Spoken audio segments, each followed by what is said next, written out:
Hey, good evening. Well, I'm back in my little workroom and I'm trying to get some projects going. But what I find here on in Taliban, right? Probably if I was in Tagbilaran, which we were in Tagbilaran this morning, but we didn't have time to be able to stay, and we came straight home. Now, I have found a place where I can get clay. This is how it comes here. This is for modeling some of the little sculptures that I do. I used to call them walnuts, little faces that could go on the wall, and they're sort of bright and fun, and I thought I would, for a project, I would start to do some more. So I've actually found clay, and it's incredibly cheap. This was 100 pesos, so it's like $2. But the trouble is that it's very coarse, so getting the detail is going to take some getting used to working with this kind of clay. Clay that I used to work with when I was in Florida was an air dry clay, which was white and which would dry beautifully, and it was very fine, so it could be used for great detail. The other thing, of course, is that I really came here having thrown off lots of things that I really wish that I hadn't done now. So all of my sculpting tools, which are just little tiny bits of wood about this big, but they have a very fine but stiff wire going in little shapes like this. So you'll be able to go in, if you imagine that this was hollow, you'll be able to go in and carve down the shape that you need. What I've had to do is I've had to go to, in the absence of having those tools, maybe I can find them online somewhere. I'll still be trying. And what I've done with this one, look, I went and bought some utensils for this. This I can see that with an angle grinder I'll be able to get that into something of a shape that I can use. There's one that I haven't touched, and this one I actually took the hammer to this on a flat surface, and I took almost the concave shape out of it, concave on one side and obviously convex on the other, and I ground it down so that I have a little fine point detail. And this one, the end is good as well, so I'll be able to use that. I'll get Beth after this to show you a couple of things that I've done, give you an idea of what I'm talking about. So that's meant that I've dug my camera out, which I've been intended to familiarize myself with, and it's been sitting there ignored and abandoned. It's actually a very good camera. Let me get the right. It's a Nikon. It's the Nikon D5300 5300. Problem is, and this you can actually go on the internet with this. So if I record some of the stuff that we've been doing, especially in this little workshop, I can actually use this as a movie camera, and apparently, even though I haven't learned to do it yet, it does actually translate onto, it becomes a video, and that video can be put onto, I'm assuming, onto YouTube. So it obviously has editing facilities on it too, and a nice lens. It's a really nice camera that was a gift from a very good friend of ours. Problem is, because it's been sitting there for a long time, and I know there's loads of clever guys out there and what's happened is the little battery, there's the battery, and what should happen is you pull this back and the battery will release. It won't, it's stuck in there. So there's no way that I've been able to get it out, and I don't want to damage the camera. Possibly I'm thinking of drilling a screw into it so that I can actually get something underneath and prise it out. If anybody has any better ideas than that, I would be most grateful and appreciate your help. There it is. Look on the side, all around. And the battery itself is about you can see how certain parts of the dimensions, but it goes in probably maybe an inch, or maybe an inch and a quarter. So if you are savvy enough to be able to help on that, I wait with bated breath. So there we are, stick that back. So we drove up to Tagbilaran today, and very early morning. We left a little after 6, I think, and it's actually a very pleasant drive, and it was a lovely day, so it was quite enjoyable. And I dropped Beth off at the MBI. She needed an MBI clearance. This is something that, as a foreigner, you may be interested in knowing about. The MBI, of course, is the National Bureau of Intelligence or Investigation, something like that.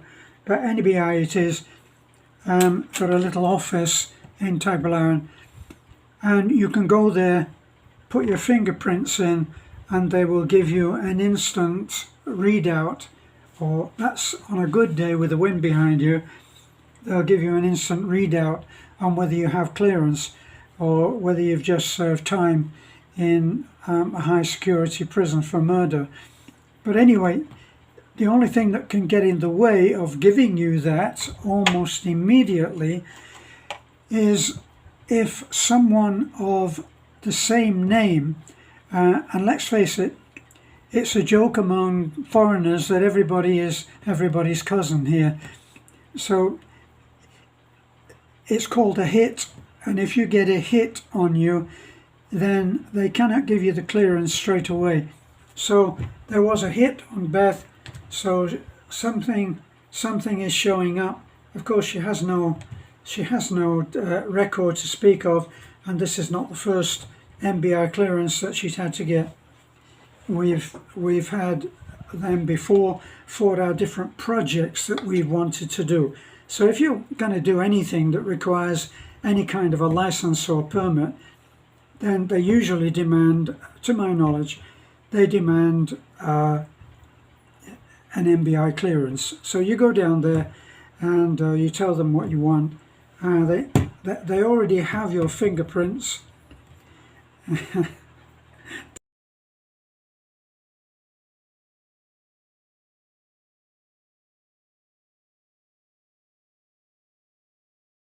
Sorry, we got frozen off then for a moment. Yeah, they already have your fingerprints, and they can do an instant check. It's a strange thing in the Philippines. You will find this, there's a certain irony to it, because as someone commented when I mentioned that it could take a while, or it certainly did the last time, it took a while to get my pension reinstated.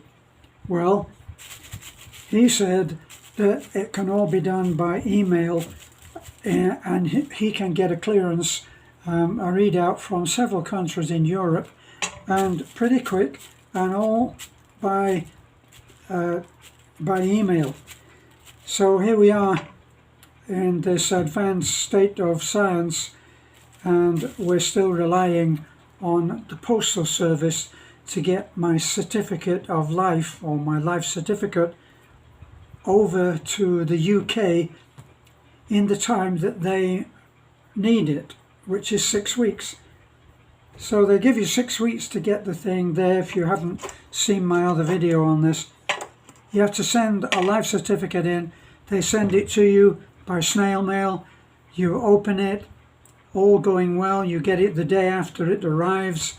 Then you have 6 weeks clear in order to get the response back.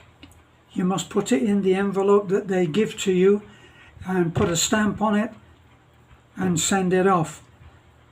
Now, as I said, if you get it the next day, then it works fine. But if you don't get it the next day, then what happens is it may sit in the post office, and it may sit there for, I don't know, a couple of weeks, and they forget about it, and then maybe someone from your family or that is associated with you goes into the post office and they say, there's a letter for Mr. Terence, and they give the letter, but it's already 2 weeks late. So then the life certificate does not get there in time, and they stop your pension in order to make you get in touch. Well, they stopped it because they didn't get the life certificate, even though we posted it off very, very quickly due to our experience, and they didn't get it. So we got in touch by email. Ironically, we got in touch by email. So they have my email address, and they accepted that, oh, that was it. In this particular case, the certificate had actually arrived. So we sent the query off saying, we haven't received a pension, and could you attend to it as quickly as possible, please?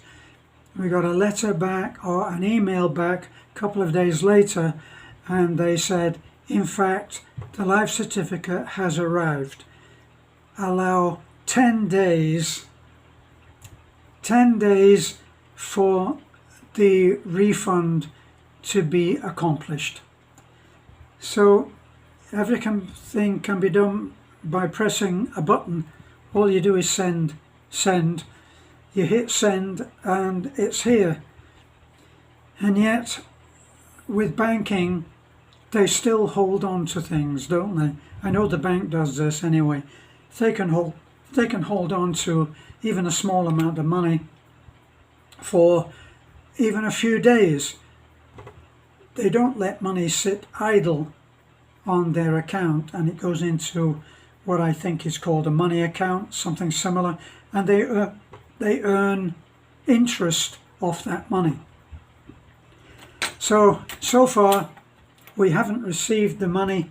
We're still going in every day to the ATM machine, the Great God ATM, as I call it, and I worship there, but so far I haven't been blessed. So anyway, that's my tale of woe. We got to Tagbilaran and we got back safely, which is always a blessing. Well, you can see why I've pulled the camera out, and we're trying to upgrade because my phone cam is starting to act up and give me freeze frame. So I will say thanks for watching. It really does help us if you share, if you like, if you comment. We have a great anomaly with the numbers on our channel, and it would help us a great deal if you can get us noticed by the algorithm of the site. See, it is a contradiction of terms and of logic that we have 262,000 subscribers and our views are nothing like that. They end up after a week or so, they end up in the thousands, but it doesn't make a lot of sense. Even with my limited math, it doesn't make sense. So it will help greatly if you share our videos. Thanks a lot, and bye-bye.